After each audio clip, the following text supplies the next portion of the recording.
Clara had always been careful about her finances.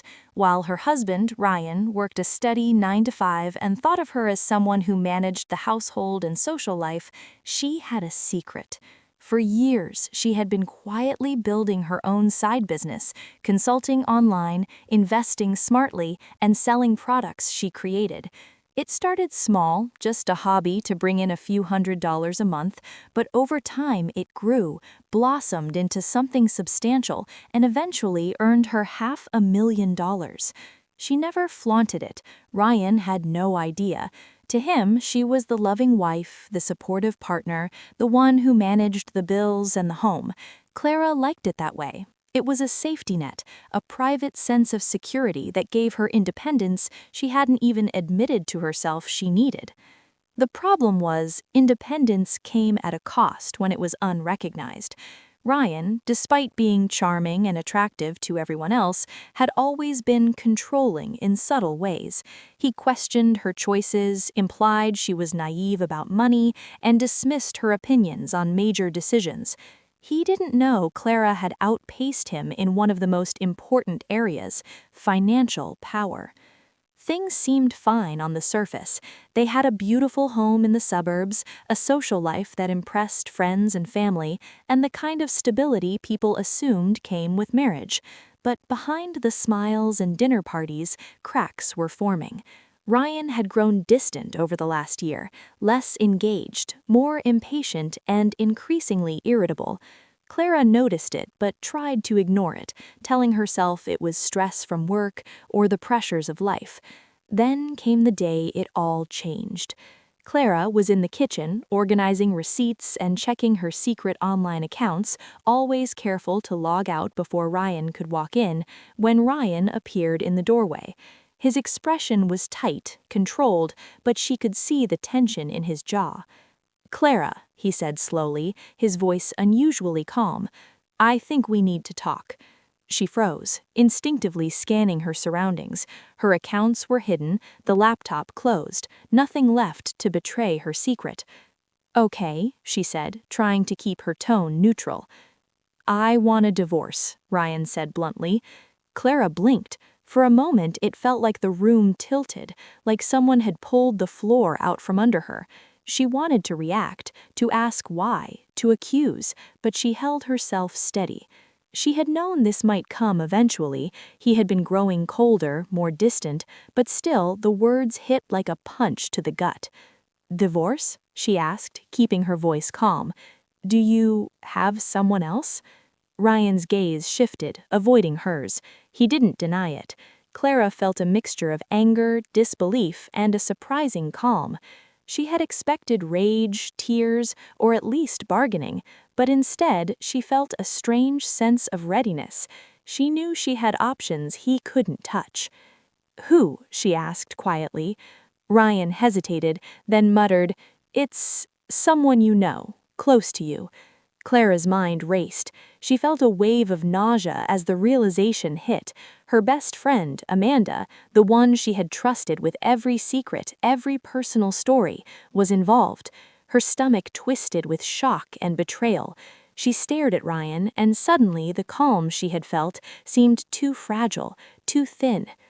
"You're marrying her?" Clara said, her voice barely above a whisper. Ryan shrugged. "Yes, we just feel we're better together." Clara said nothing for a moment. She turned and walked to the living room where she sat down and let the news sink in. The anger started to build slowly, but underneath it a quiet, almost smug thought emerged. He had no idea. He had no idea that she had been quietly earning $500,000 while he plotted his escape and betrayal. Clara's mind went to work, not in rage, but in strategy. She didn't need to scream, fight, or beg. She didn't need to show the money or prove herself immediately. Her plan was simple. She would protect herself, claim her independence, and make it clear, without a word, how strong she truly was. That evening, Ryan and Amanda came over, full of smiles, eager to celebrate their new union. Clara greeted them politely, her face calm, eyes steady.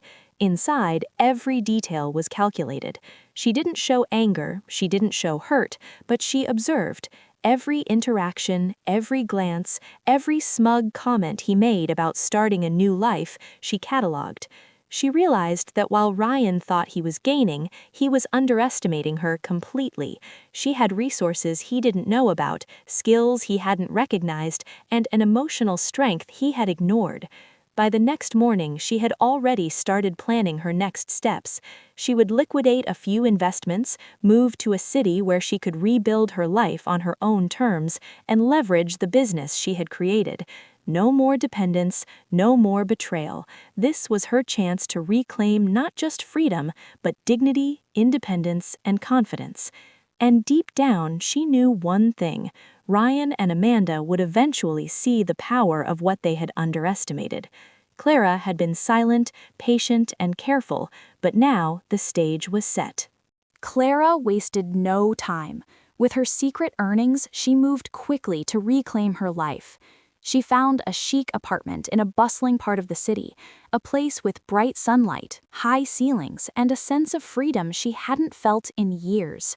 Every room was a symbol of independence, her own choices, her own space, her own rules. The business she had been quietly nurturing now became her full-time focus.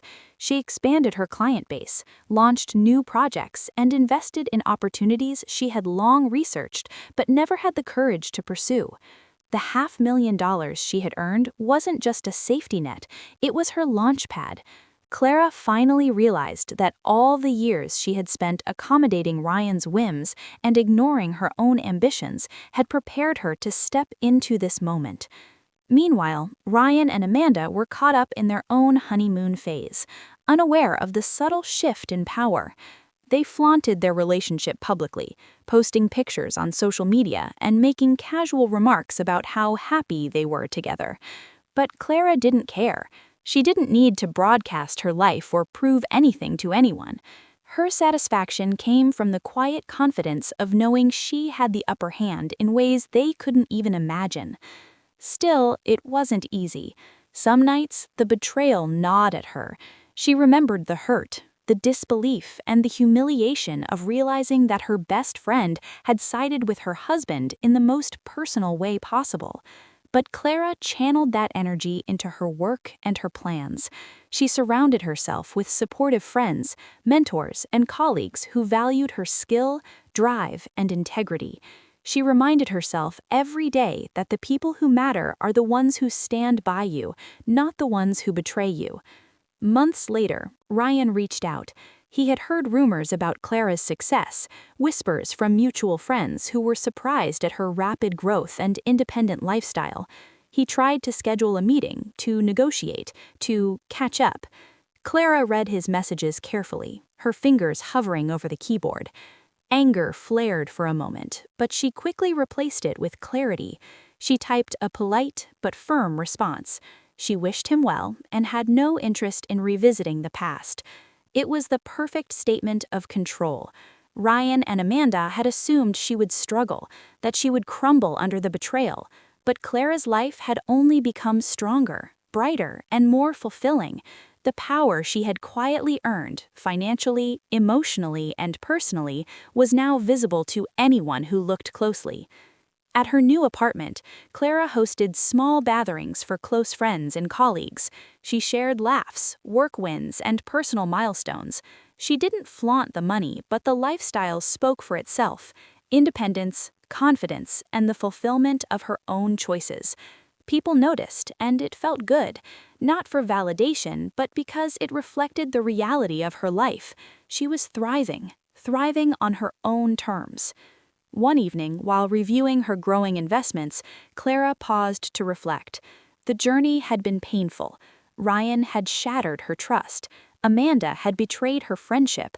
But the outcome wasn't revenge, it was transformation. She had turned heartbreak into opportunity, betrayal into motivation, and secrecy into freedom. And somewhere in the background, she knew that Ryan and Amanda would eventually understand what they had underestimated. But it no longer mattered. Clara's life wasn't defined by their opinions, their choices, or their mistakes. It was defined by hers. By the time a year had passed, Clara's life looked completely different from the one she had left behind. The apartment she now called home was filled with light, laughter, and the energy of someone finally living on their own terms. Every corner reflected her independence, from the artwork she chose to the small, succulent garden on the balcony to the office space where her business thrived. Her side business, once a secret passion, had grown into a full-fledged venture. She managed multiple clients, launched new products, and even hired a small team to help scale her operations.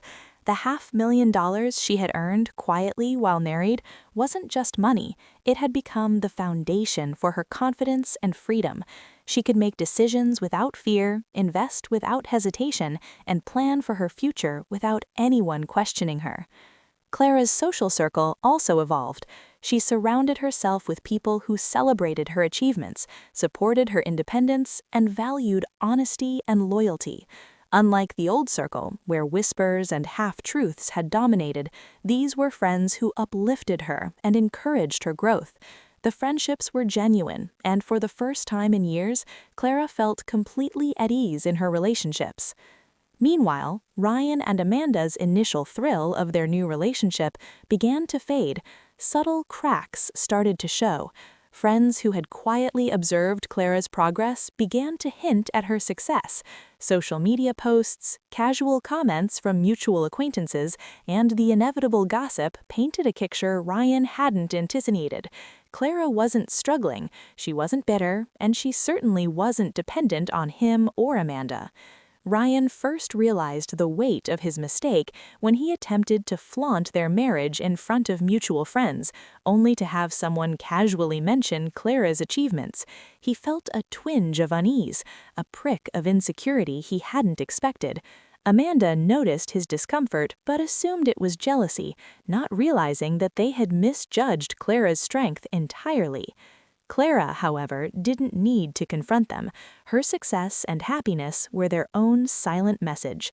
Every time Ryan tried to assert himself, he was reminded, subtly but persistently, that the woman he had underestimated had built a life he could never take from her.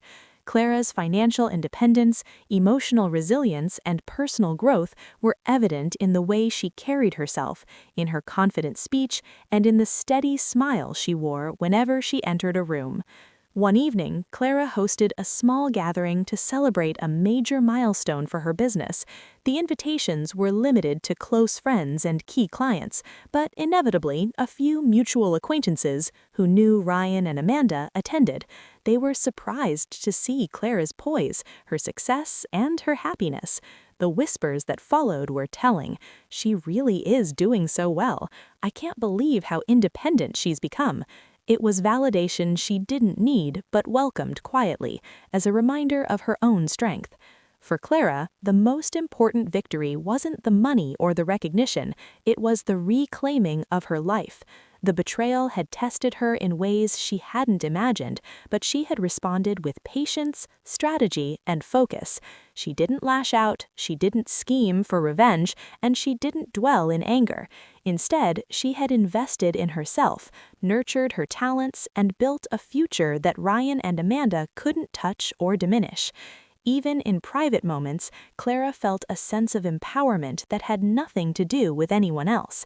She would sit in her office late at night, reviewing spreadsheets or planning a new product launch, and realize she had done everything herself. Every decision, every risk, every triumph had come from her own hands, not anyone else's approval. The secret earnings that started as a quiet side project had become a symbol of her autonomy and foresight. Ryan and Amanda eventually came to understand, painfully and too late, that underestimating Clara had been their greatest mistake. She had shown them, without confrontation or malice, that independence and self-respect were non-negotiable. Every subtle nod of success, every confident stride, and every satisfied smile Clara displayed was a reminder that their choices had consequences, and hers had been deliberate, intelligent, and transformative. Clara's child thrived in this new environment too, witnessing firsthand the power of resilience and self-reliance. They learned that personal strength doesn't always come from shouting or arguing, but from building, growing, and quietly asserting one's worth. It was a lesson Clara hoped would last a lifetime, one far more impactful than any moment of petty revenge or temporary satisfaction. By the end of the year, Clara had reached a point of complete closure. Ryan and Amanda were memories, reminders of lessons learned, but no longer sources of stress or anger. She had reclaimed her autonomy, built a successful career, and created a life filled with love, joy, and independence. In the quiet moments, Clara often reflected on the irony of it all. While Ryan and Amanda celebrated what they thought was a gain, she had quietly built a life worth far more than anything they could offer. The betrayal had been painful, but it had forced her to recognize her potential and act decisively. She had transformed heartbreak into empowerment, secrecy into security, and loss into opportunity. And in that transformation, Clara found her ultimate victory, a life entirely her own, a future unbound by betrayal, and the unshakable knowledge that no one could ever diminish her worth.